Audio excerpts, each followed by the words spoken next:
The council chamber fell silent as Captain Aaron Voss stood before the assembled alien delegation, her boots clicking against the polished obsidian floor. The representatives of 12 star systems watched her with a mixture of curiosity and barely concealed contempt.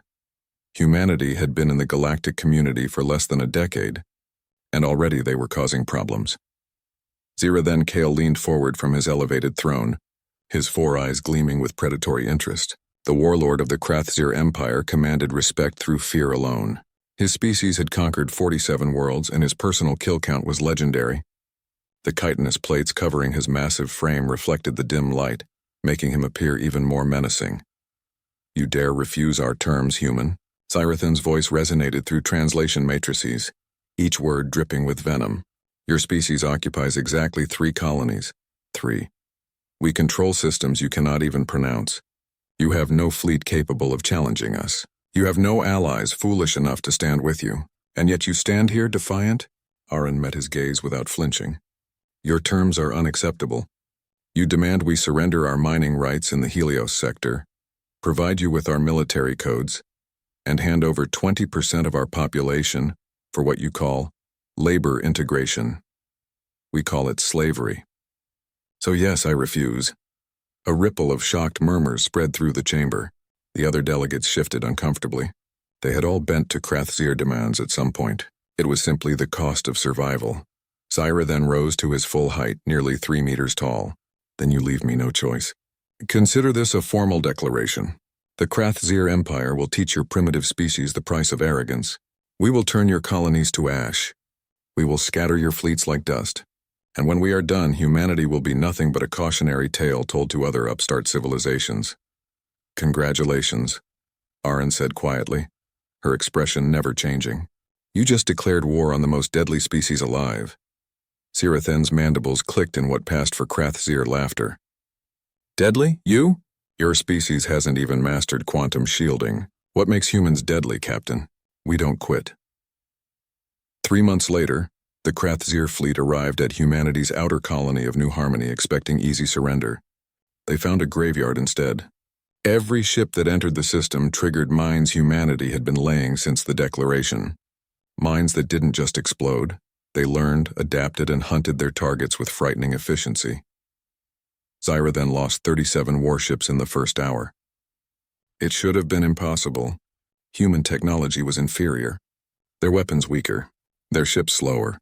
But they fought with a creativity that defied military doctrine. They turned asteroids into kinetic weapons, used their own damaged ships as decoys, and employed psychological warfare that rattled even his most hardened warriors. "They're using music," his communications officer reported, confusion evident in their voice. "They're broadcasting something called heavy metal on all frequencies. Our crews are reporting decreased efficiency and increased anxiety." "Music?" Zira then snarled. "Silence it." But the humans had already moved to the next tactic. They broadcast footage of their own casualties, not to demoralize themselves but to remind their forces why they fought.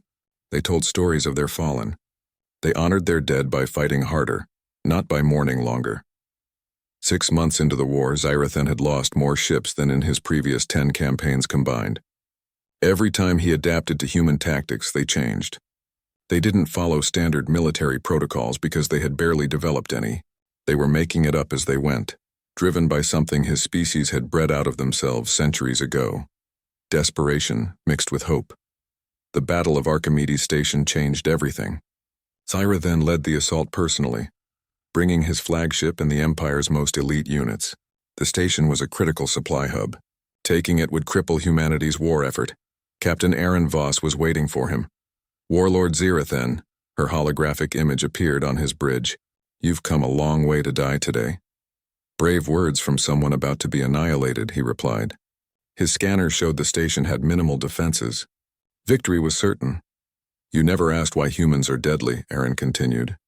"It's not our technology. It's not our numbers. It's that we've been fighting and killing each other for our entire history. We've perfected warfare against ourselves. We know every dirty trick, every psychological pressure point, every way to turn disadvantage into advantage. Because we've done it to ourselves for thousands of years.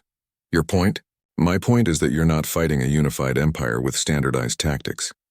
You're fighting a species that invented the concept of war crimes, because we kept discovering new ways to be terrible to each other.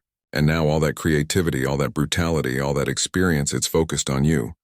The station exploded. But it wasn't destroyed, it was a weapon.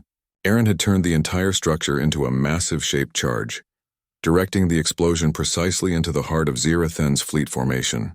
The blast wave carried with it thousands of tungsten rods, turning his ships into shredded metal. His flagship survived, barely. Zirathen staggered to the viewport and watched his fleet burn.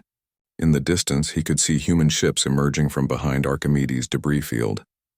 They had been hiding there the entire time, waiting for him to commit. A transmission came through.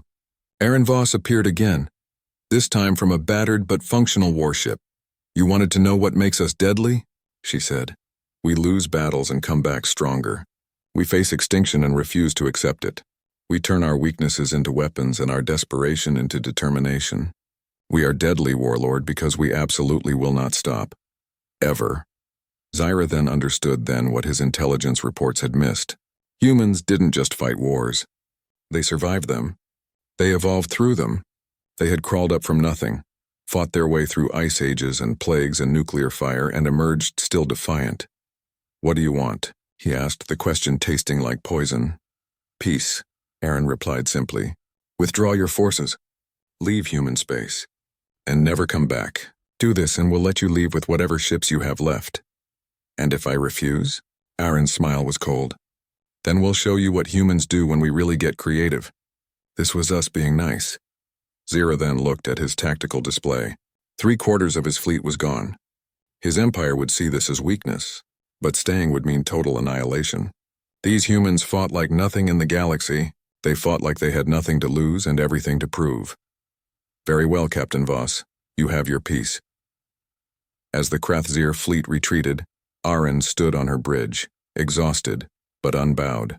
Her crew celebrated around her, but she remained quiet, staring at the stars. They had won this war, but she knew it wouldn't be the last. Humanity had announced itself to the galaxy in the only language that truly mattered: survival at any cost, and the galaxy would never forget.